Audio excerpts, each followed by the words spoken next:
আমার হাজব্যান্ড সবসময় আমাকে বলবে যে তুমি তুমি সবসময় রান্নার ভিডিও করো কেন, তুমি এই যে মাঝে মধ্যে বাইরে যাও, একটু গাছপালা বা একটু প্রকৃতির ভিডিওগুলো তো করতে পারো। তার এই গাছপালা বা এই প্রকৃতি তার অনেক পছন্দ, আর বিশেষ করে তার গ্রামকে সে অনেক ভালোবাসে, অনেক পছন্দ করে, যার কারণে আমারও এই মনোহর দিতে থাকতে হয়। সব সময় বলে যে জানো আমরা প্রবাসীরা বসে থাকি যে একটু দেশের ভিডিও কখন দেখব, মানে দেশকে কখন দেখব। আসলে আমি জানি না প্রত্যেকটা প্রবাসী এরকম কিনা, বাট আমার হাজবেন্ডের মধ্যে আমি সব সময় দেখি যে সে তার মানে সব সময় মানে দেশের নিউজ এইটা ওইটা, মানে দেশ নিয়ে তার অনেক মাথা ব্যথা।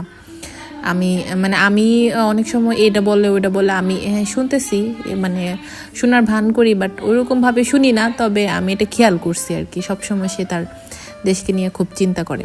এবং সে এই যে গাছপালা প্রকৃতি, ধরেন বিদেশ থেকে যখন আসেও দেশে ছুটিতে, মানে আমার বাসা হচ্ছে নরসিংদীতে, মানে নরসিংদী সদরের ভিতরে, সে কখনোই ওইখানে গিয়ে একদিনে বেশি থাকতে চায় না। মানে তার শহর একদমই পছন্দ না, মানে সেই শহর একদমই পছন্দ করে না। কোনো রকম সে এয়ারপোর্ট থেকে মানে ঢাকা থেকে কোনো রকম সে মানে তার গ্রামে আসে, তারপরে সে আর এখান থেকে বের হইতেই চায় না।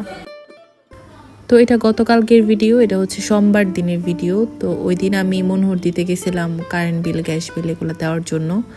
তো পরে আমার হাজব্যান্ডের কথা হঠাৎ করে মনে হলো যে সে সবসময় এই কথা বলে, তো আজকে আমি মানে মনোহর দি যাওয়া পর্যন্ত যতটুকু গাছপালা আছে আমি একটু ভিডিও করব।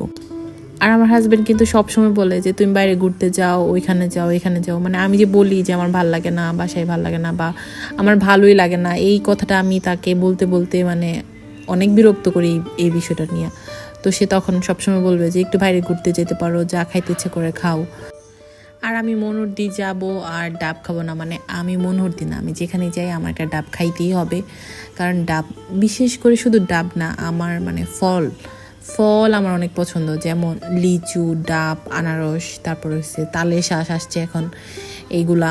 মানে আবার এই যে আপেল, কমলা, আঙ্গুর ফল এইগুলা না, এগুলো থেকে মানে এই যে আমাদের দেশীয় যে ফলগুলো আছে এগুলো আমি অনেক পছন্দ করি।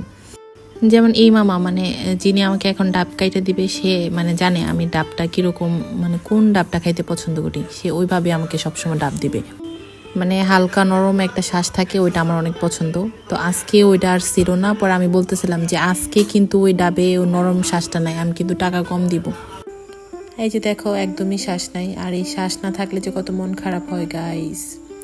কারণ এই ডাবের শ্বাস আর হচ্ছে নারিকেল আমার অনেক পছন্দ। তারপর গেছিলাম একটু গোল্ডের দোকানে, এইখানে ছোট একটা কাজ ছিল, তারপর গেছিলাম। ভাই গোল্ডের দোকানে গেলে শুধু গোল্ড কিনতে ইচ্ছে করে, কিন্তু আমি তো গাইস গরিব, আমি তো জাস্ট দেখেই যাব।